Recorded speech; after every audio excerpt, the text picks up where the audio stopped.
lapha kulo uphume imilenze. Uqala oludongo lakho uphume umsila walombobo yakho. Ukubanga abantu ze uthatha kwenye olunye udongo ngakhange ulibumbe kunye nolu uthi uyafakelela ezampondo usifakeleleyo sizakuwa. Fondeni. Akenoba ungafaka amathe uyancima ayizukwenzeka lonto leyo. So namhlanje ndifuna nje ukuthi kuni akukho uThixo aza kuyithatha komnye umuntu ukwenzela ukuba ngabana kuphumelele wena. Ewe. Into nayo uThixo uzawuyenza uzodinga ixesha sokucitha ke aphinda bume wena. Xele. Aphinda kwakhe wena.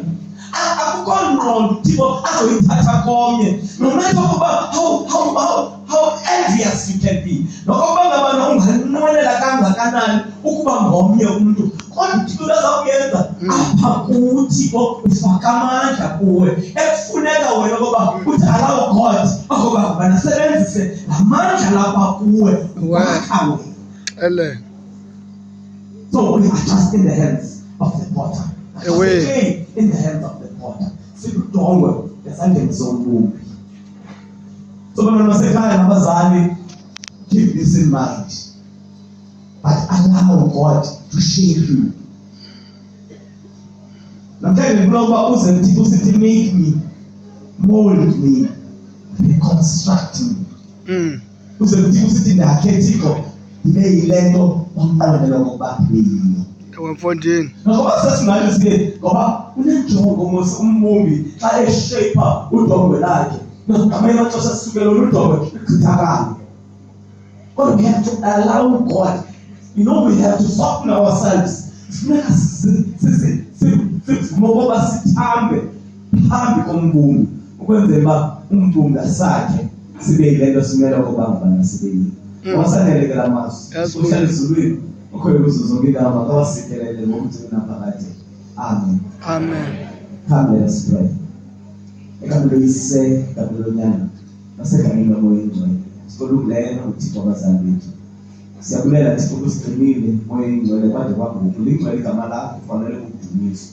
Siza phambi kwakho Thixo olungileyo sisithi sibumbe ngokwakho Thixo olungileyo.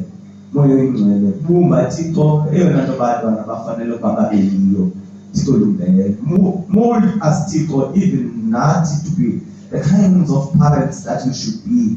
Moyo ingcwele Thixo olungileyo senze Thixo ngexesha lokuphila kwethu Thixo olungileyo kuba ngabana nathi sibe ze-role models zabantwana bethu Thixo olungileyo. So nina bathi bakusikhangela Thixo olungileyo bathi bendinqwenela ukufana nala tata. Bakusikhangela Thixo bethi bendinqwenela ukufana nala mama. Thixo olunge kangaka Thixo bazali bethu yenza Thixo ukuba ngabana unika umdla omtsha iminyaka ngeminyaka. Abuthisha moyo ingcwele. So nina Thixo olunge kangaka. So nina nabathi Thixo bafika ixesha ngathi bangatyhafa wena Thixo umane ngokwakho ubavezelela amandla Thixo olungileyo. Laba abantwana bakho moyo ingcwele bezawungena kwi-exam ezinye sebeziqalile Thixo olungileyo Thixo abazali bethu. Ithi moyo ingcwele so nina xa kungathi kungenelela nomoya ongendawo olungene wena njengoThixo ubafunqule Thixo bakhusele bagcine Thixo olungileyo. Siyakuthemba ke Thixo sithandaza.